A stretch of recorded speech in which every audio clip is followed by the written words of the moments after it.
welcome to my channel. Today in this class we will read chapter A Visit to the Kaziranga. So open your book, page number 97. Now let's do first warm up exercise. Read the conversation between Raj and Raima. Two children are there, Raj and Raima. Now they are conversing with each other. Let's read their conversation first. Have you ever been to a national park? क्या तुम कभी national park में गए हो? National park means राष्ट्रीय उद्यान. क्या तुम कभी राष्ट्रीय उद्यान में गए हो? Yes, I went to Jim Corbett National Park last summer. मैं पिछली गर्मी में जिम कॉर्बेट नेशनल पार्क गया था. Oh wow, how was it? वो कैसा था? What did you do? तुमने वहाँ क्या किया? Did you see any animals? क्या तुमने वहाँ कुछ जानवर देखे? Oh, it was amazing. We stayed in the forest guest house and went out every morning to look for animals. We saw tigers, deer, elephants and even a hyena. So, he replies that it was amazing. His trip was amazing. उनकी जो trip थी वो अद्भुत थी. We stayed in the forest guest house. Forest guest house में वो रुके थे और हर सुबह वो जानवरों को देखने के लिए जंगल में जाते थे. And he says that he saw tigers, deer, elephants and even a hyena. उन्होंने ये सारे जानवर देखे. Now talk to your elbow partner about a national park. आप अपने एल्बो पार्टनर मीन्स जिसके साथ आप बैठते हैं उससे नेशनल पार्क के बारे में बात कीजिए. That you have visited or would like to visit, जो आपने देखे हैं या आप देखने जाना चाहते हैं. Now let's start the chapter. Read this interesting travel post on a visit to the Kaziranga National Park. This is travel post on the topic visit to the Kaziranga National Park. It is dark and misty and I can barely see anything in front of me. Dark and misty, बहुत घना अंधेरा है और मिस्टी है, धुंध है आसपास. I can बेयरली see anything in front of me. मुझे अपने सामने भी कुछ नहीं दिख रहा है. It is 4 AM. सुबह का समय है. 4 AM, 4 बजे है सुबह के. In the jungles and the denizens of the forest are slowly waking up. सुबह के 4 बजे जंगल में रहने वाले जानवर धीरे धीरे उठ रहे हैं. We are a motley crowd of wildlife enthusiasts across the country who do not know each other and yet we make polite conversation in the early hours. Now, the group which went to see the animals for the jungle safari in the morning, it was a motley crowd. Motley crowd means mixed people were there. People from different states, different areas, different regions come to a place to visit a national park and they all are gathered and they were going to see the wildlife in the early morning. देश के हर कोने से आए हुए लोग mixed crowd है जो जंगल के जानवरों को देखने के लिए उत्सुक हैं. Who do not know each other, वो एक दूसरे को नहीं जानते. And yet we make a polite conversation in the early hours. लेकिन फिर भी उनमें आपस में विनम्रता से बातें हो रही हैं. What kind of polite conversation can they make? The people who don't know each other, first they will introduce themselves. अपना नाम बताएंगे, वो कहाँ से आए हैं ये बताएंगे और उन्हें क्या पसंद है या उनके साथ कौन कौन आया है, वो कहाँ ठहरे हैं. तो this was polite conversation going on between them. Waiting for the elephants and this crowd was waiting for the elephants. ये जानवरों का इंतजार कर रहा था. A herd soon gathers, including a couple of calves who totter beside their mothers and insist on meeting the rhinos. A herd soon gathers, एक झुंड इकट्ठा हो जाता है तभी जिसमें कुछ बच्चे भी हैं. 1-2 बच्चे हैं जो अपनी माँ के आसपास लड़खड़ाते हुए चल रहे हैं और अपनी माँ से मिलने के लिए उत्सुक हैं. और उनकी माँ कौन है? Rhino. These calves are rhinos babies. So now students, some introduction of National Park. Kaziranga National Park, home to the iconic one-horned rhinoceros. ये किसका घर है? एक सींग वाले rhinoceros का ये घर है. Now, Kaziranga has its share of myths and legends. Kaziranga national park की अपनी कुछ काल्पनिक कथाएं हैं। There is a romantic story about a couple, Kazi and Ranga, who disappeared into the forest to escape their parents' wrath. वो romantic couple है काजी और रंगा जिसका नाम है, जो अपने पेरेंट्स से, माता पिता से बचने के लिए जंगल में कहीं गायब हो जाता है। Another legend refers to the association with the Karbis, an ethnic group who lived here. और एक दूसरी कहानी है जो जुड़ी हुई है कार्बीज से, जो यहाँ पर पहले रहते थे। More than 100 years old, the park owes its protected status to Mary Curzon, who in 1904 requested her husband and Viceroy Lord Curzon to set up a national park to protect the one-horned rhinoceros. 100 साल से भी पुरानी बात है। Park को शुरू करने का स्टेटस जो है वो जाता है मैरी कर्जन को, जिन्होंने 1904 में उस समय के जो वायसराय थे लॉर्ड कर्जन, उनसे रिक्वेस्ट की, जो उनके हस्बैंड भी थे, उन्होंने उनसे रिक्वेस्ट की कि एक नेशनल पार्क को शुरू किया जाए जहां पर एक सींग वाले राइनोसेरोस को सुरक्षित रखा जाए। Kaziranga has the highest density of tigers among the protected areas in the world. पूरी दुनिया में जितने भी प्रोटेक्टेड एरियाज है यानी सुरक्षित रखे गए स्थल है, उसमें से काजीरंगा में सबसे ज्यादा टाइगर्स है। टाइगर्स का घनत्व सबसे ज्यादा है। Kaziranga also has elephants, white water buffalo, swamp dear, leopard, sloth bear and many different birds. Kaziranga में वन हॉर्न्ड राइनोसेरोस के अलावा टाइगर्स है, टाइगर्स के अलावा यहाँ पर एलिफेंट्स है, व्हाइट वाटर बफेलो है और स्वैम्प डियर है, लेपर्ड है, स्लॉथ बियर है और बहुत विभिन्न प्रकार की बर्ड्स भी हैं यहाँ पर। Birds migrate from colder places to Kaziranga during the winter season. Birds ठंडी जगहों से उड़ करके यहाँ पर विंटर सीजन में आ जाती हैं। Kaziranga was declared a UNESCO World Heritage Site in 1985. UNESCO के द्वारा काजीरंगा को वर्ल्ड हेरिटेज साइट घोषित किया गया था 1985 में।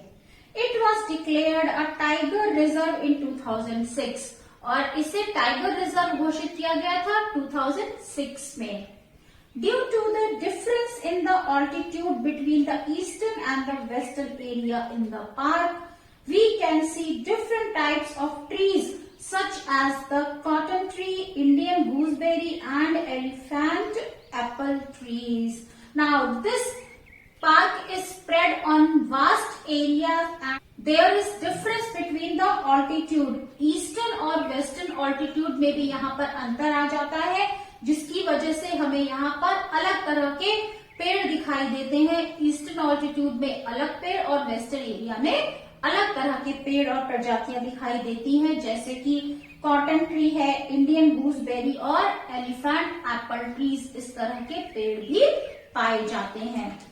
Now you can see the glimpses of animals. Here you can see elephant, you can see deer and you can also see here hippopotamus in the picture. Now let's continue our chapter, page number 100.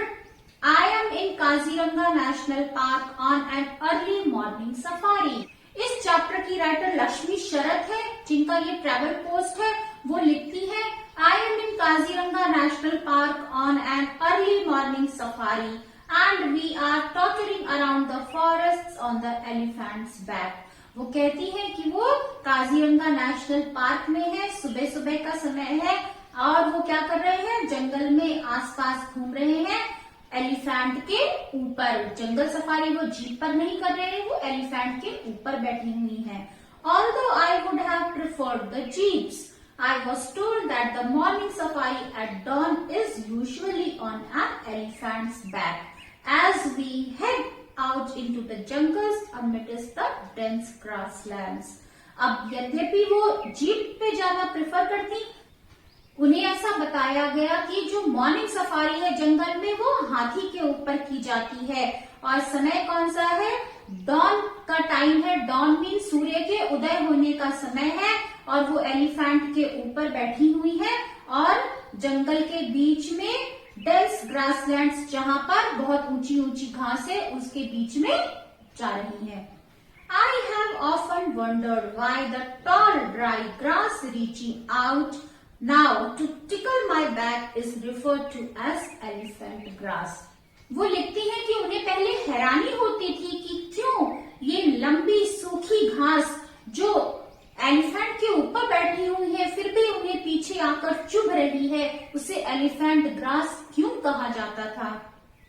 Cutting through the wilderness at dawn, I realized that some patches have been burnt, but we are enveloped by these grasslands as we slowly amble away. So she writes further, cutting through the wilderness at dawn. जंगल में जो सुबह के सूर्योदय से पहले का अंधेरा था उसे पार करते हुए वो पहुंच जाती है एक ऐसी जगह जहां पर उन्हें ये महसूस होता है कि कुछ एरिया का जो घास है उसे जला दिया गया है और वो उसी घास के बीच में एनवेलप हो जाती है, कैद हो जाती है। इट इज स्टिल डार्क, अभी भी अंधेरा है। And the safari feels like a surreal expedition. और सफारी, एनिमल सफारी कैसे लग रही है? बहुत ही अनयूजुअल, मीन्स जो अक्सर नहीं होता है, उनको सबसे अलग दिख रहा है ये एक्सपीडिशन। ये अपना जो उनका जंगल को घूमने का सफर है उन्हें ये सबसे अलग दिख रहा है। The silence is mesmerising. Silence कैसा है? बहुत ही अद्भुत है, जो अनायास ही हमारा ध्यान अपनी तरफ आकर्षित कर लेता है। Except the rustle of the grass. और क्या चीज हमारा ध्यान आकर्षित कर रही है? रसल ऑफ ग्रास, घास के हिलने की आवाज। And then there is a hush as we come to a standstill. और फिर कुछ ऐसा होता है कि हम एक जगह बिल्कुल खड़े हो जाते हैं। A rhino stares at the elephant. एक राइनोसरस एक एलिफेंट को घूरता है। As I reach out for my camera, और वो लिखती है जैसे ही मैं अपना कैमरा निकालने की कोशिश करती हूँ, the silence is shattered. जो वहां की शांति थी वो भंग हो जाती है। The rhino charges at the elephant, who in turn storms forward with a loud trumpet, almost throwing all of us down. Rhino हाथी की तरफ बढ़ता है और हाथी क्या करता है? उसके बदले में चिंघाड़ते हुए जोर से एकदम तूफान की तरह राइनो की तरफ हम लोगों को लगभग गिराते हुए आगे बढ़ता है। The Mahawar deftly manages the situation. और महावर बहुत कुशलता से इस सारी स्थिति को काबू में कर लेता है। कामिंग द एलिफेंट, हाथी को शांत करता है।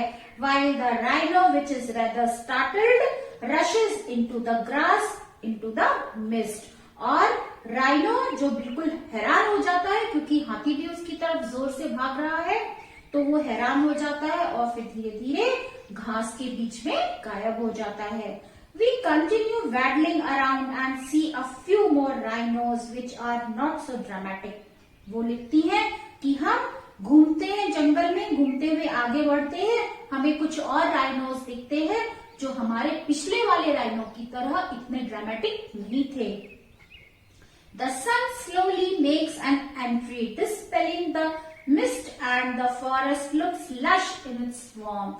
जब तक सन नहीं निकला था तब तक जंगल में बहुत ही ठंडा मौसम था और सन के निकलते ही, जैसे ही सन अपनी एंट्री करता है तो धुंध और अंधेरा गायब हो जाता है और सूर्य की गर्मी से सारा जंगल गर्माहट में बदल जाता है। और सूर्य के निकलते ही सारा जंगल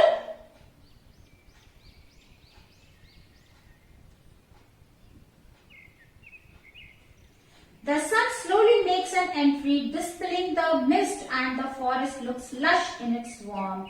सन धीरे धीरे अपनी एंट्री करता है जंगल में, यानी धीरे धीरे सन निकल जाता है और सूर्य के निकलते ही उसकी गर्मी से सारा जंगल का वातावरण बिल्कुल बदल जाता है। जंगल बहुत ही सुंदर दिखाई देने लगता है।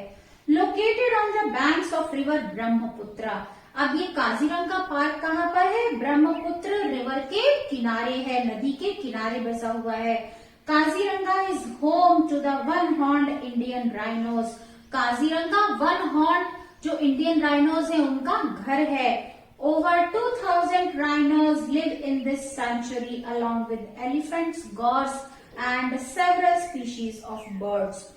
2000 से ज्यादा राइनोस इस सेंचुरी में रहते हैं और इनके साथ दूसरे जो जानवर रहते हैं वो हैं एलिफेंट्स, गॉड्स और दूसरी चिड़ियों की प्रजातियां. Stretching over 400 square feet of area, the sanctuary is divided into 4 zones.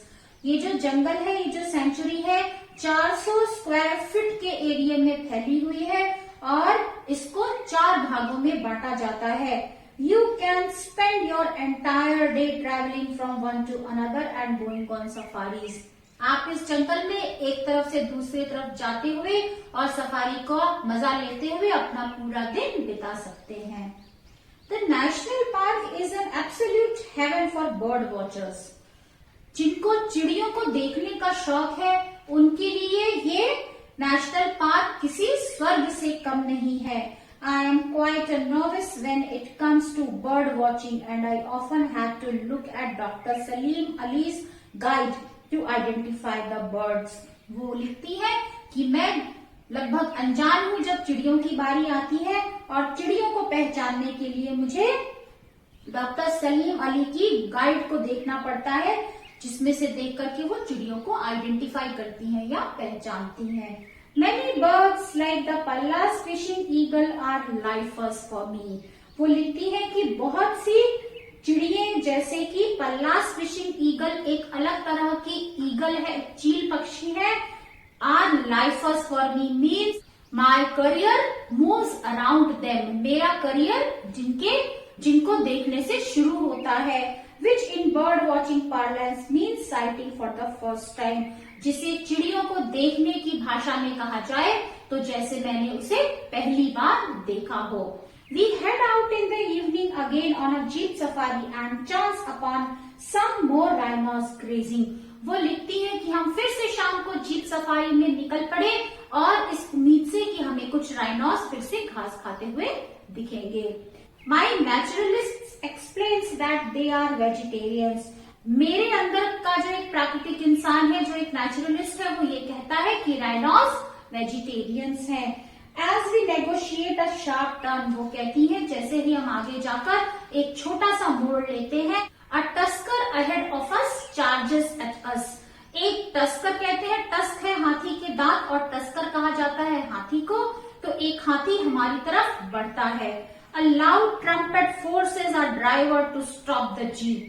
और एक जोर से चिंघाड़ने की आवाज हाथी की हमारे ड्राइवर को जीप रोकने पे मजबूर कर देती है. Soon we realize that over a dozen elephants are staging a dharna of sorts. और वो लिखती है कि जल्द ही हमें ये महसूस होता है कि लगभग 1 दर्जन हाथी वहां आकर धरने पर बैठे हों. Trumpets punctuate the air. और वो उनकी चिंगाड़ इतनी ऊंची है कि ऐसा लग रहा है कि वो हवा के बीच में विराम लगा रही हैं, हवा को पंक्चुएट कर रही हैं. We wait for a while as we are almost at the end of our safari. वो लिखती है कि हम कुछ देर के लिए इंतजार करते हैं और हमारी जो सफारी थी वो लगभग अंत पे थी, यानी वो समाप्त होने वाली थी.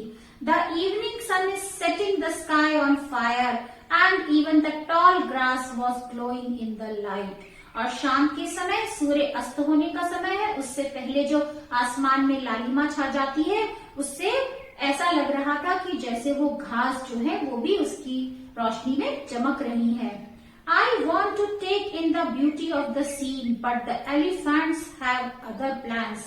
वो लिखती है कि इस सुंदरता के दृश्य को वो थोड़ी देर और महसूस करना चाहती थी, लेकिन एलिफेंट्स का कुछ अलग ही प्लान था. हाथियों ने कुछ अलग ही योजना बना रखी थी. In a few minutes they seemed to surround us, leaving us with no choice but to retrace our steps and take another route. वो कहती है कि कुछ ही मिनटों में उन्होंने हमें चारों तरफ से घेर लिया और हमारे पास कोई रास्ता नहीं बचा था, केवल इसके कि हम अपने कदमों को दूसरी तरफ मोड़ लें, यानी हम दूसरा रूट अपना लें. As we drive back, और जैसे ही हम पीछे आते हैं, we realize that this is their domain and we are the intruders. और जैसे ही हम थोड़ा पीछे मुड़ते हैं वो लिखती है, हमें ये महसूस होता है कि ये उनका क्षेत्र है और हम यहाँ पर घुसपैठी हैं। हमने उनके रिहायशी इलाके में प्रवेश किया है। It is ironical that we chase and become the chased. वो लिखती है, ये बहुत आयरॉनिकल है, बहुत दिल को छूने वाला है कि हम जिनका पीछा करते थे वो आज हमें अपने एरिया से भगा रहे हैं और आज हमारा ही पीछा किया जा रहा है। गेटिंग देयर, अब वहां पर कैसे पहुंचे? Kaziranga is in Assam and Jorhat is one of the closest points, 84 kilometers if you are traveling by train. Kaziranga is in Assam, Kaziranga Assam में है और जोरहट सबसे नजदीकी पॉइंट है काजीरंगा नेशनल पार्क से, जिसकी दूरी लगभग 84 किलोमीटर है अगर आप ट्रेन से सफर कर रहे हैं।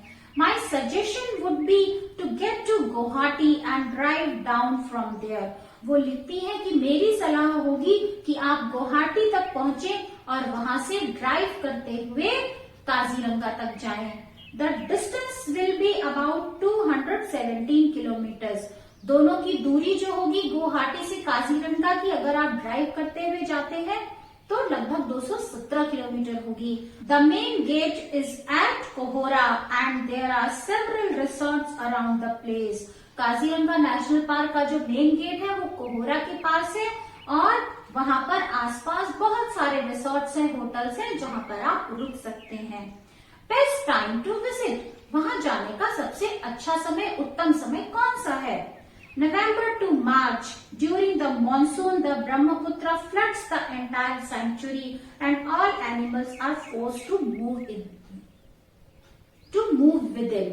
नवंबर से मार्च सबसे उत्तम समय है काजीरंगा नेशनल पार्क को देखने जाने का, क्योंकि मॉनसून सीजन में ब्रह्मपुत्र नदी में अक्सर बाढ़ आ जाती है और जिसकी वजह से ब्रह्मपुत्र नदी का पानी सारी सेंचुरी में फैल जाता है और सारे एनिमल्स को मजबूर होकर एक क्षेत्र में सिमट जाना पड़ता है। So this was the blog post by Lakshmi Sharad. Now who is Lakshmi Sharad? Lakshmi Sharath is a travel writer, blogger and an erstwhile media professional based out of Bengaluru. वो बेंगलुरु की है, ट्रेवल राइटर है, ब्लॉगर है, यानी जहाँ ट्रेवल करती है वहां के बारे में लिखती है, लोगों को बताती है। हर forte is storytelling and travel for her is a way of life. और उनका जो शौक है वो कहानी सुनाना है और ट्रेवल उनके लिए क्या है? वे ऑफ लाइफ है, जिंदगी जीने का एक तरीका है। She is forever interested in exploiting new experiences and meeting new people.